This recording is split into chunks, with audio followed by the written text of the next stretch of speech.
Morning everybody. DElEd second semester प्रारंभिक शिक्षा के नवीन प्रयास अध्याय 1 प्रारंभिक शिक्षा के सार्वभौमिकरण हेतु संवैधानिक प्राविधान एवं प्रतिबद्धताएं। क्लास आपका ये पहला है, फर्स्ट अध्याय है आपका। इसमें 2 पेपर है, वर्तमान भारतीय एवं प्रारंभिक शिक्षा समाज जो आपका फर्स्ट पेपर है, और सेकेंड पेपर डीएलएड का है प्रारंभिक शिक्षा के नवीन प्रयास। प्रारंभिक शिक्षा के नवीन प्रयास के अंतर्गत जो सिलेबस था वो हमने आपको क्लास में 1 बाय 1 आपको बता दिया था कि कैसे एक्सप्लेन करना है। आज आपका फर्स्ट चैप्टर है, तो फर्स्ट चैप्टर से आपका स्टार्ट करेंगे।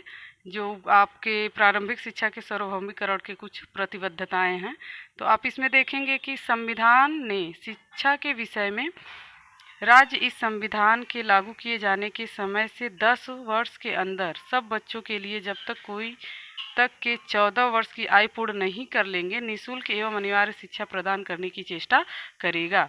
सन 1976 से पूर्व शिक्षा पूर्ण रूप से राज्यों का उत्तरदायित्व था। संविधान द्वारा 1976 में किए गए संशोधन में शिक्षा को राज्य सूची से हटाकर समवर्ती सूची में डाला गया, जिसके दूरगामी परिणाम हुए। समवर्ती सूची में दिए गए विषयों पर केंद्र और राज्य दोनों सरकार को नीति एवं कानून बनाने का अधिकार था।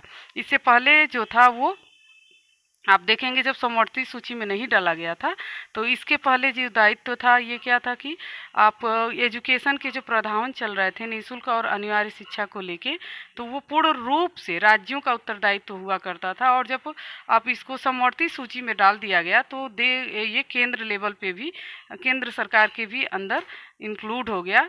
तो राज्य सूची से हटाकर समवर्ती सूची में डालने का अर्थ ये था कि राज्य में शिक्षा का सर्वांगीण विकास करने के साथ साथ उसके जल को प्रोटोकॉल को देखने के साथ साथ केंद्र भी उस पर कार्य करे। और जब केंद्र में इस कार्य को डाला गया तो आगे आप देखोगे कि भारतीय संविधान में महत्वपूर्ण अनुच्छेद हैं जो संशोधन के बाद यहाँ पर आए हुए हैं। हम बात करते हैं अनुच्छेद 45 के अनुसार, तो आप इसमें देखोगे इस प्रकार राज्य इस संविधान के लागू होने के समय से 10 वर्ष की अवधि से 6 से 14 वर्ष तक की उम्र के सभी बच्चों को निःशुल्क एवं अनिवार्य शिक्षा प्रदान करने का प्रयास करेगा। अब अनुच्छेद 45 की बात करें तो आपका यह रटे हुए रहोगे कि निःशुल्क एवं अनिवार्य 6 से 14 वर्ष की निःशुल्क एवं अनिवार्य शिक्षा की जो बात करता है, तो संशोधन हुआ था और संशोधन में जो एक्ट आता है वो हमारा 45 ही है। इसी तरह से 21A है, लेकिन हम आगे क्लास में आपको बताएंगे 21A और 45 में क्या डिफरेंट है। अभी आप इसको देख लो। अगला है आपका अनुच्छेद 51 के अनुसार हर अभिभावक या संरक्षक 6 से 14 वर्ष के आयु वर्ग के अपने बच्चों को शिक्षा के लिए अवसर उपलब्ध कराए, यानी गवर्नमेंट के ये पूरा आदेश दिया था।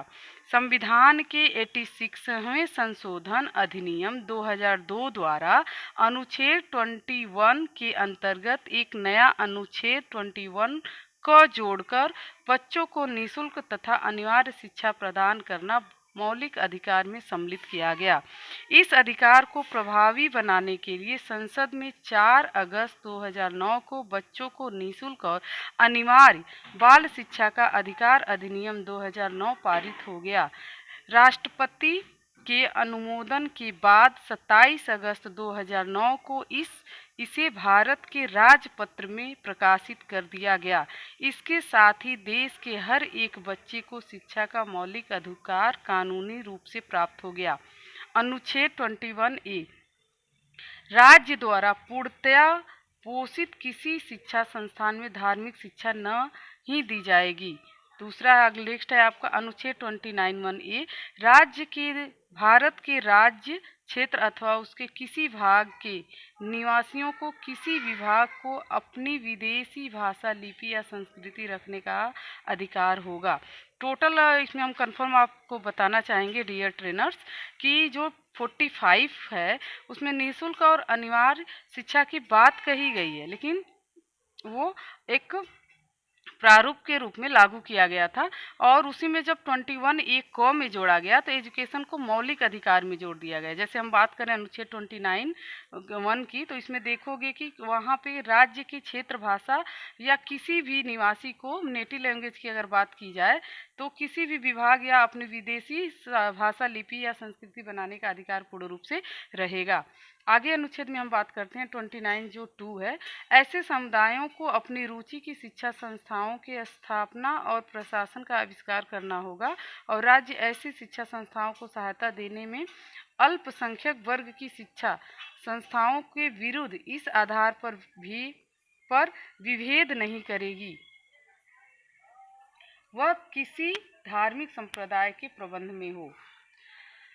अनुच्छेद आप 46 देख सकते हैं कि राज्य निर्बल वर्ग विशेषता अनुसूचित जाति के लिए शिक्षा संबंधी हितों में उन्नति करेगा और सामाजिक अन्यथा तथा सभी प्रकार के शोषण से उनका संरक्षण करेगा।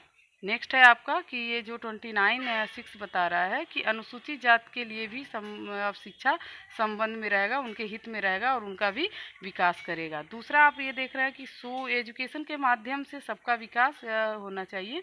अगला निःशुल्क और अनिवार्य बाल शिक्षा का आविष्कार अधिनियम 6 से 14 वर्ष की आयु हर एक बच्चे को निःशुल्क और अनिवार्य शिक्षा प्रदान करने के लिए केंद्र और राज्य सरकारों के दायित्व को निर्धारित करता है। इस अधिनियम में 7 अध्याय और 38 यानी 38 खंड हैं। इस अधिनियम की जो टोटल बात की जाए तो आप यहाँ देखोगे कि 7 अध्याय और 38 खंड हैं। प्रत्येक अध्याय के मुख्य प्रावधान इस प्रकार से हैं। इसमें सबसे इम्पॉर्टेंट ये है कि अगर 46 में अध्याय की बात की जाए तो आप याद रखोगे कि इसमें जो अध्याय हैं वो टोटल 7 हैं और इसमें आप देखोगे 38 अध्याय हैं। अध्याय 1 में हम देखते हैं स्कूल को परिभाषित करते हुए खंड 2 में 4 प्रकार के स्कूल बताए गए हैं।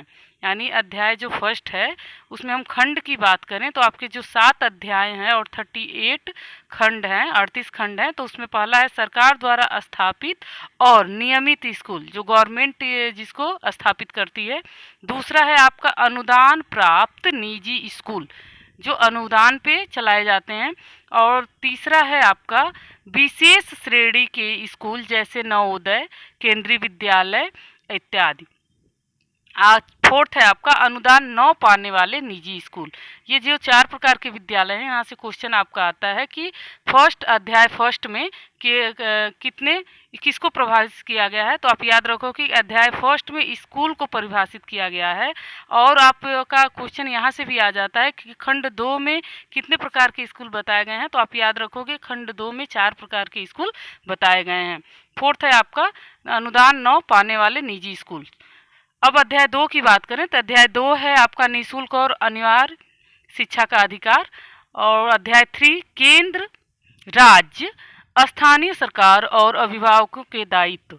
अध्याय 4 स्कूल और शिक्षकों के दायित्व। अध्याय 5 प्रारंभिक शिक्षा का पाठ्यक्रम और इसका पूरा किया जाना। अध्याय 6 बाल अधिकारों का संरक्षण। और अध्याय 7 है अन्य प्रासंगिक बातें। अब इसमें आप देखोगे कि ये जो 7 अध्याय दे रहा है, निःशुल्क और अनिवार्य शिक्षा का अधिकार, केंद्र ने जो अभिभावक को दायित्व दिए हैं उसको पूरा करने, बच्चों को पढ़ाने का अधिकार, स्कूल में शिक्षकों के क्या कर्तव्य हैं उसको पालन करना और उसके दायित्वों के बारे में जागरूक करना। प्रारंभिक शिक्षा का पाठ्यक्रम जो होता है, जो आप NCF 2005 और राइट टू एजुकेशन 9 के अंतर 2009 के अंतर आप देखोगे कि ये सारी चीज़ें डिटेल रूप से बताई गई हैं कि प्रारंभिक शिक्षा की जो कैरिकुलम है, पाठ्यक्रम है, उसको कैसे पूरा किया जाना चाहिए। तो इसमें क्लास, दिवस और सारी चीज़ें निश्चित की गई हैं। नेक्स्ट है आपका बाल अधिकारों का संरक्षण, यानी बालक के जो राइट हैं उनको दिया जाए। आप देखोगे छोटे बच्चे को लोग कार्य करवाना शुरू कर देते हैं, काम करवाते हैं, तो बाल परिश्रम को रोका जाए उससे पहले कि उनके जो अधिकार हैं उनकी प्रोटेक्ट हो, उनकी सुरक्षा हो। और ये बातें भी जुड़ी गई थी जो बालक के सर्वांगीण विकास में, एजुकेशन के क्षेत्र में बाधक बनते हैं, बाधा के रूप में कार्य करते हैं, उनका विकास कैसे किया जाए। तो ये टोटल 6 अध्याय की अगर आप बात देखोगे तो ये आपके टोटल 6 तो आपका क्लियर है कि जो फर्स्ट अध्याय है उसमें ऑलरेडी पूछा हुआ है कि कितने प्रकार के स्कूल स्कूलों की बात की गई है। अध्याय अगर हम 3 की बात करें तो आप देखोगे जब समवर्ती सूची में शामिल हुआ था तो केंद्र सरकार और राज्य सरकार दोनों मिलकर स्थानीय सरकार को एवं अभिभावकों के दायित्व को मेन है कि अभिभावकों को यहाँ मुख्य केंद्र बिंदु है जागरूक करना। अभिभावकों के दायित्व बताने का अर्थ हुआ कि अभिभावक को पूर्ण रूप से जागरूक करना। अभिभावक को जागरूक करने का अर्थ ये नहीं है कि उनको शिक्षा का ज्ञान नहीं है, लेकिन वो अपने बालक को शिक्षित करें ताकि वो अगर बालक का विकास शिक्षा देंगे तो उससे उनके समाज का शिक्षा होगा, शिक्षित होगा, और जब समाज शिक्षित होता है तो वही आगे चल के बालक राष्ट्र के प्रति शिक्षा का सर्वांगीण विकास करता है। यानी एक बालक का अगर एजुकेशन ग्रहण करता है तो उसके परिवार का विकास होता है, परिवार का विकास हुआ तो समाज का विकास होता है, तो ऐसे राष्ट्र का होता है। अगले 4th की हम बात करें स्कूल और शिक्षकों के दायित्व, तो स्कूल के भी कुछ दायित्व और कर्तव्य होते हैं जो बच्चों के प्रति होते हैं। बच्चों को जैसे सिंपल में आप देखोगे कितने सारे मेथड्स आ गए हैं, तो अभी जो मेथड्स हम यहाँ पे फॉलो करेंगे कि शिक्षकों की पहली बात कि वो कभी भी ऋणात्मक पुनर्बलन का प्रयोग नहीं करेंगे, और शिक्षक अपने कर्तव्यों का निर्वाह करे, अगर दायित्वों को पूरा करे तो सबसे ज़्यादा फायदा यहाँ पे बच्चों का ही होता है, क्योंकि बच्चे ही हैं जो राष्ट्र के भविष्य होते हैं। और बच्चों का विकास में प्रथम श्रेणी अगर आपका पेरेंट्स के जाता है, पेरेंट्स को भी शिक्षक कहा गया है प्रथम पाठशाला का, तो दूसरा उसके जो विकास की बात की जाए तो वो शिक्षक के ही होते हैं। शिक्षक ही अपने दायित्व को अगर अच्छी तरह से समझे और उसका पालन करे तो बालक का विकास सर्वांगीण निश्चित है।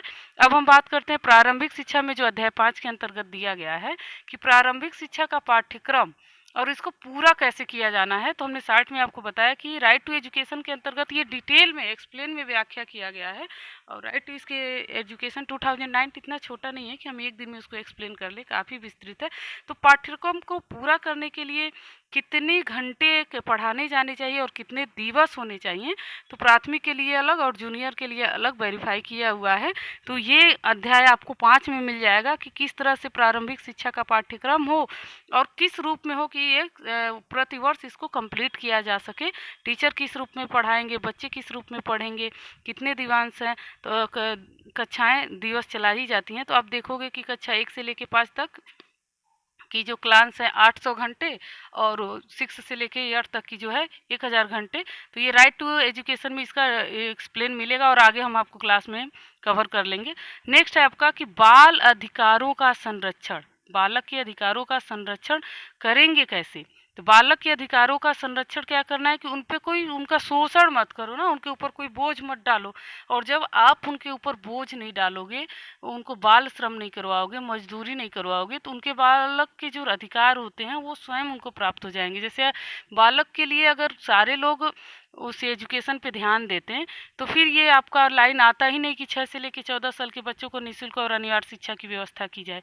अगर समाज के लोगों के पास छोटे बच्चों से बाल मजदूरी, बाल श्रम कराने जैसी समस्या आई, इसी को गंभीरता से लेते हुए हमको संशोधन में ये संशोधन करना पड़ा कि बालक के अधिकारों की संरक्षण किया जाए, उनके बालक के जो अधिकार हैं उनको दिए जाए। अन्यथा हो क्या रहा था कि बालक के अधिकार भी इसमें आपके बाधित हो रहे थे, उनके अधिकार, वही बालक आगे चल के देश के राष्ट्र के भविष्य बनने वाले हैं। तो बालकों के अधिकारों को सुरक्षा मिल जाए, इसीलिए 6 से 14 वर्ष बालकों को निःशुल्क एवं अनिवार्य शिक्षा की व्यवस्था की गई है।